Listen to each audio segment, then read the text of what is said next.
Alors, je m'appelle Alexandre Zida, je suis producteur de champignons, je fais de l'agriculture urbaine à Paris, dans le 16e arrondissement.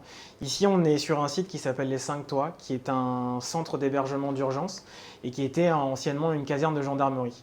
Au sein de cette caserne, j'ai loué les anciennes cellules de garde à vue, dans lesquelles je fais pousser avec ma sœur des pleurotes, donc des pleurotes de Paris, c'est une marque déposée, et des micro-pousses. Du coup, l'originalité du projet, c'est qu'on fait ça à base de café recyclé qu'on collecte dans les établissements autour du site. Et on fait également pousser des micro-pousses, donc qui sont des jeunes pousses de légumes. Alors ici, on est dans la cellule de transformation, que j'appelle aussi mon labo. C'est là qu'on confectionne le substrat, donc qui est fabriqué à partir de marcs de café, comme je le disais, collectés dans des restaurants et bistrots partenaires qui sont situés tout autour du site. Une fois que je reçois le café ici, moi je commence par le trier, parce qu'il y a toujours des impuretés, des résidus, tickets de caisse, achetés ou autres, des pailles par exemple. Une fois qu'il est trié, il part dans cette bétonnière qui va me servir de mélangeur. À l'intérieur, je vais y mettre mes autres ingrédients, à savoir le marc de café, les copeaux et de la paille et de l'eau.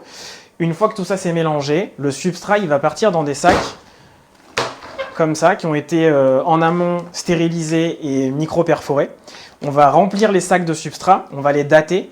Et une fois que les sacs sont remplis, ils vont partir en phase d'incubation qui correspond à la période où le mycélium, donc plus communément la graine de champignon, va coloniser tout le sac.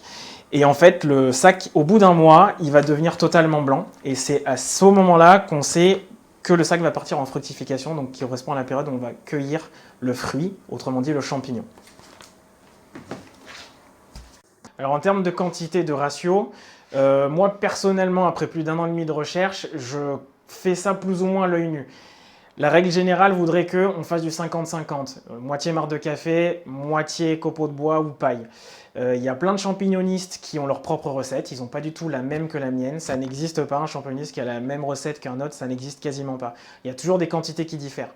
On peut faire ça sur plein de matières organiques, en l'occurrence moi j'utilise donc de la cellulose et de la lignine qui composent le bois. C'est pour ça que j'utilise de la paille et des copeaux de bois. Après, on a chacun sa recette. On peut rajouter ce qu'on veut pourvu que ça marche, bien évidemment. Donc, notamment du marc de café qui est, pour le coup, lui, composé aussi de lignine, tout comme le bois. Et en fait, le champignon va se nourrir de cette matière-là. Et l'originalité du projet, c'est que nous, on recycle le marc de café qui est composé de lignine, justement, et qui va permettre aux pleurotes de pousser. Alors, ça ne marche pas avec tous les champignons, bien évidemment. En l'occurrence, ça marche, nous, avec du pleurote. Il y a eu des tests qui ont été faits sur du shiitake, par exemple, mais je sais que ça n'a pas été à 100% concluant.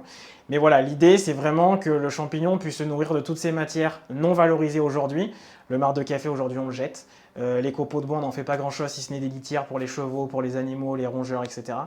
Je sais qu'il y a des producteurs qui font ça sur du son de blé, sur du son de riz, sur de la pulpe de café. Voilà, l'idée, c'est de pouvoir recycler des déchets agricoles et des déchets urbains et d'y faire pousser justement des champignons qui ont besoin de pas grand-chose au final pour pousser.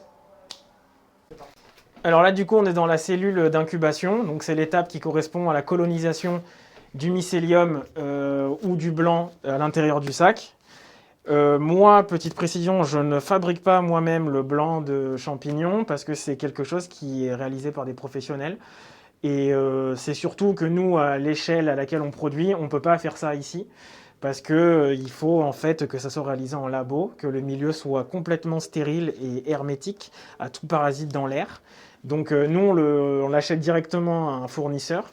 Et ensuite, on l'incorpore dans notre recette. Donc, on fabrique préalablement à base de marc de café et de copeaux de bois, comme je le disais un peu plus tôt.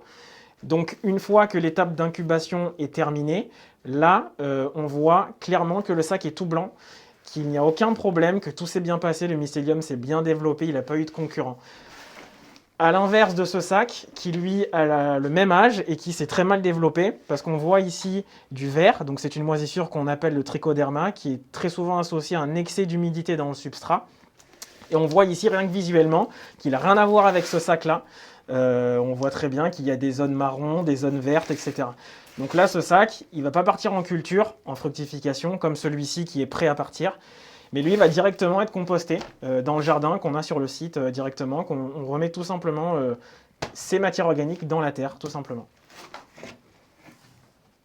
Dans cette cellule, on est dans la phase de fructification qui correspond, comme je le disais tout à l'heure, à l'étape où le fruit, donc le champignon, va sortir des sacs.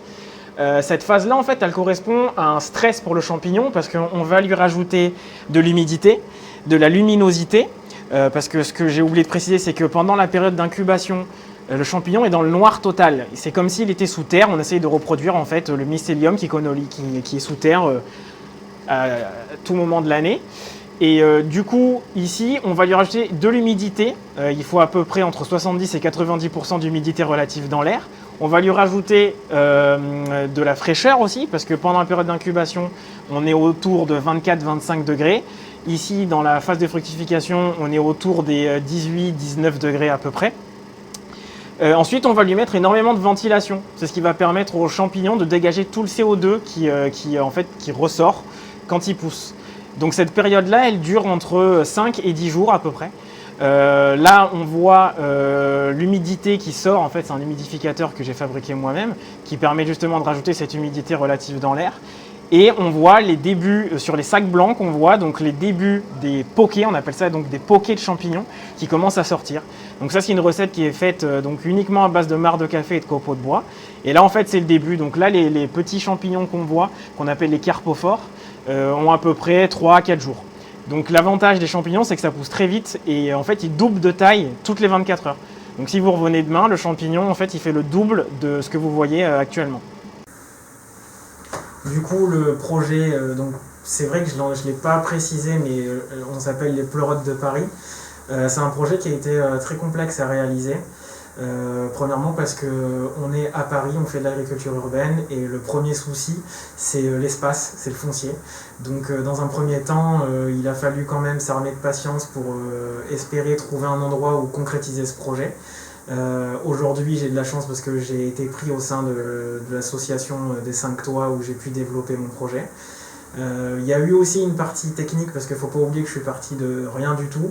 Je connaissais rien à la culture du champignon et j'ai dû me former tout seul pendant plus d'1 an et demi où j'ai dû faire des tests chez moi, dans mon propre salon, à essayer, à faire des tests de recettes, de substrats, rajouter des ingrédients, enlever des ingrédients. Donc ça a été quand même les 2 premières difficultés que j'ai rencontrées pour monter ce projet et pas des moindres. Une troisième difficulté qui vient forcément se rajouter, c'est le côté financier, parce que c'est quand même coûteux de monter un projet comme ça en partant de zéro, en n'y connaissant rien, il faut acheter du matériel, etc. Donc la troisième difficulté, ça serait la financiarisation de ce projet. Et ensuite, il y a aussi une difficulté, mais qui est, on va dire, un peu plus annexe, c'est le fait de monter un projet tout seul. Même si c'est très formateur, au départ ça a été dur, parce qu'il y a eu beaucoup de périodes de doute, de rater, de louper. Donc le fait d'être seul, c'est quand même très compliqué. Aujourd'hui, ça va parce qu'on est 2, comme je le disais. Maintenant, je travaille avec ma sœur qui me rejoint. Donc on arrive quand même à développer pas mal l'entreprise. Et l'idée aujourd'hui, c'est vraiment de la développer en termes d'espace de production. Parce qu'aujourd'hui, on a très peu d'espace. C'est de l'agriculture urbaine, certes, mais il y a un moment où cette agriculture doit devenir rentable pour pouvoir embaucher des personnes, et notamment les personnes qui sont au sein des 5 toits ici, donc des migrants, des demandeurs d'asile. On met vraiment un point d'honneur à vouloir embaucher ce type de personnes parce qu'on s'inscrit vraiment dans une démarche d'économie sociale et solidaire et on veut vraiment pouvoir créer de l'emploi grâce à ce projet. Il se veut vertueux et jusqu'au bout. Donc humainement parlant, c'est une aventure qui commence à devenir très intéressante pour ma sœur et moi. Aujourd'hui, il serait temps de s'agrandir et de pouvoir ouvrir nos portes à plusieurs personnes qui souhaitent se former ou trouver du travail, bien évidemment, dans ce type de démarche, donc développement durable, économie sociale et solidaire. Donc voilà, aujourd'hui on en est là et j'espère pouvoir concrétiser ça au cours de l'année 2021, même si l'année 2020 a été assez compliquée pour nous et comme pour beaucoup d'autres personnes dans le secteur de l'entrepreneuriat, dû au coronavirus bien évidemment. Donc je pense avoir résumé les principales contraintes de tout aventurier qui souhaiterait se lancer dans ce type de projet. Si vous voulez plus de renseignements, bien évidemment, vous pouvez nous retrouver sur le site www.lespleurottesdeparis.com. Je voudrais remercier ma sœur aussi, ma grande sœur Vivienne, qui a tout quitté pour me rejoindre dans cette aventure, qui avant était dans l'industrie pharmaceutique et qui a fait un virage à 360 degrés pour me rejoindre et développer l'entreprise. Donc un pouce pour elle et j'espère que notre collaboration pourra durer ad vitam aeternam.